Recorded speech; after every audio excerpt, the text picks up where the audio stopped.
Hi, I'm Matt Ryder, and you're watching Music Enthusiast.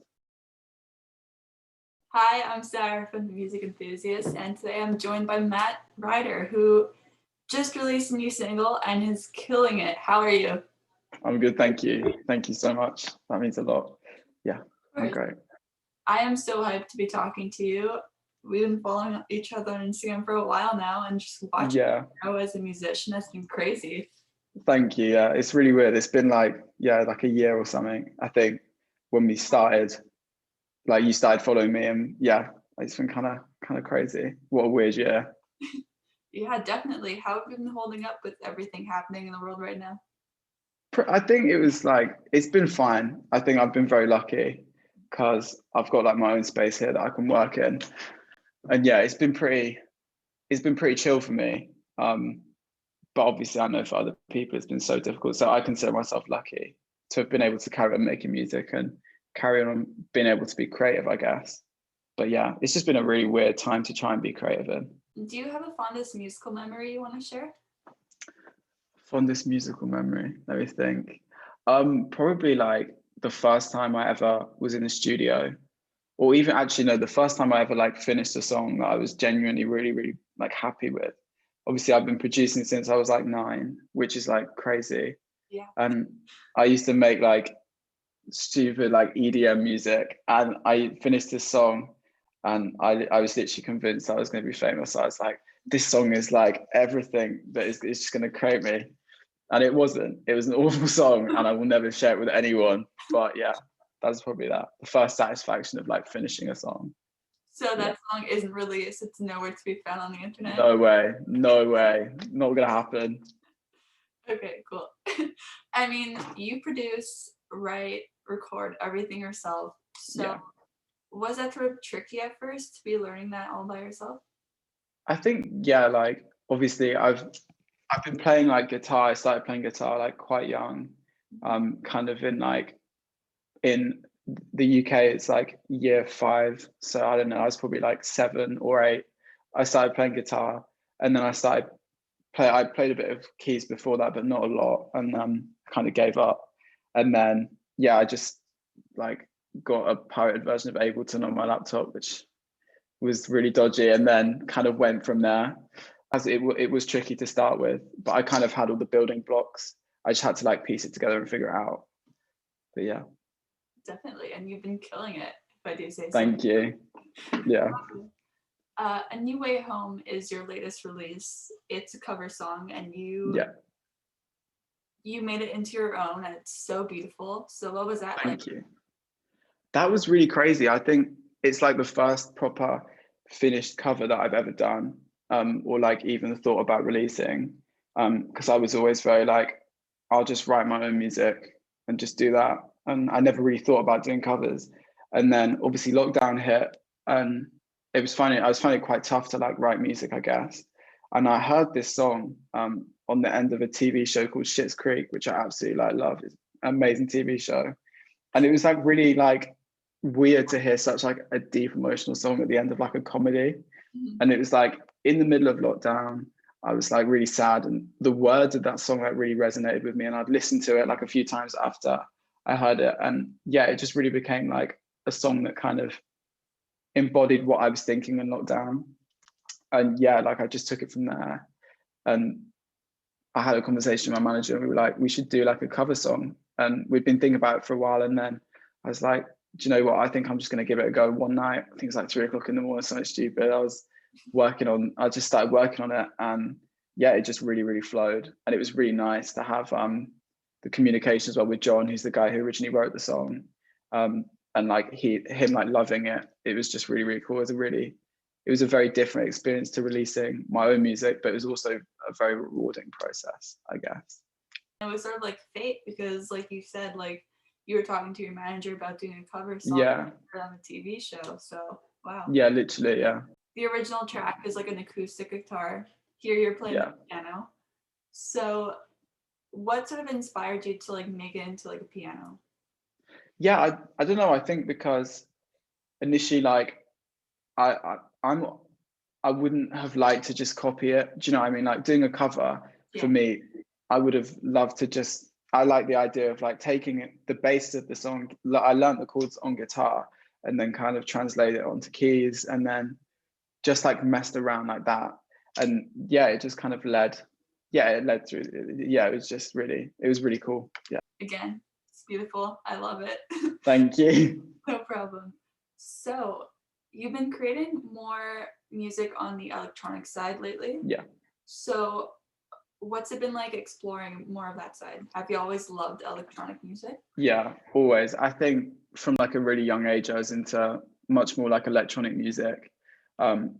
And I used to like make dance music when I was really, really young, really bad dance music, but it was, it was dance music. And yeah, I don't know, I kind of started to get into just before the first lockdown, I was starting to get into kind of the idea of like DJing, and that led me to try and like go onto SoundCloud and just find like crazy music. I was always into like people like Bonobo and Tisha as well, like really kind of cool dance music. And then the more you listen to that stuff, the more you find kind of you pick out different sounds and different pieces that people have used, and you kind of take inspiration from that. And I think ending up making more electronic music just feels like so right to me, because it's like something I've always listened to, and I've been able to take kind of dance music and like put my own kind of spin on it. Like it's a bit soundless motion, it's a bit like kind of new. It's all like, yeah, it's really cool, I think. Yeah, me too. And you have like your own like DJ set I saw on your Instagram. Yeah. Cool. It's just there. Yeah. Awesome. You've been releasing music for a while now. Could we expect an EP sometime this year? An EP, yeah. Hopefully, I think I've got a lot of music banked at the minute. I think I've got about 15 songs kind of finished that are like fully produced tracks. We've got coming up, we've got an acoustic EP that will complete kind of like New Way Home vibe. You've got all the like more stripped back kind of music. And then leading on from that, it's going to get into like the dancey electronic music, a bit more kind of powerful stuff. And it's very different to anything I've released before. So it'll be quite cool to see how that goes. But yeah. I can't wait to hear it. I mean, thank you. On your Instagram, you said it was super sad. So yeah, why are you gonna make us cry like that? Like I'm not. I know. It's all. I feel like you've got to have a bit of before this kind of music that's coming out after the acoustic EP. You're gonna need that acoustic music to go back to. I just think it's like it adds a nice little break in between releases. And one thing I have to say is I love your fashion taste. Thank you. So great. So like what does anything inspire you? Yeah, I think like there's so many different things. I never used to be into fashion, and then kind of I got so accustomed to just making music, and then some of the artists that I was following, like Peggy Gou, like her fashion, and then kind of I was just like really pulled into that, and then I started to explore like my own like fashion taste and brand sizing too, and designers and fashion houses and all the different things that are going on. And yeah, I just kind of spent like it's just a rabbit hole. I just kind of went down it and just kind of really got inspired by different artists, fashion taste and what they were wearing and who they were wearing. And like, yeah, it's kind of, I feel like with music, you've got music and then you've got all the other arts and culture around that music.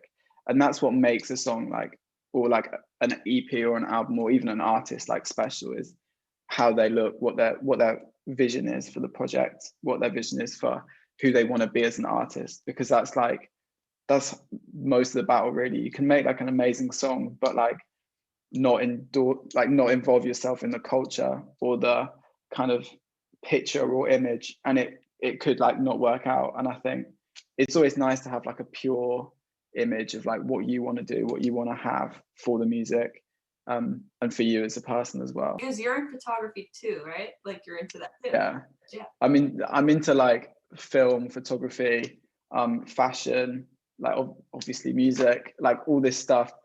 And I think for me, it's like allowed me to see it more as like expression rather than just like a song or just producing or whatever. It's a lot more kind of fluid then for me. So my whole life kind of isn't just music. It's like it's just a massive like arty thing. I don't know, but yeah, that's kind of like the general vibe. It's just really cool to like, I don't know, involve yourself in those different things. Yeah.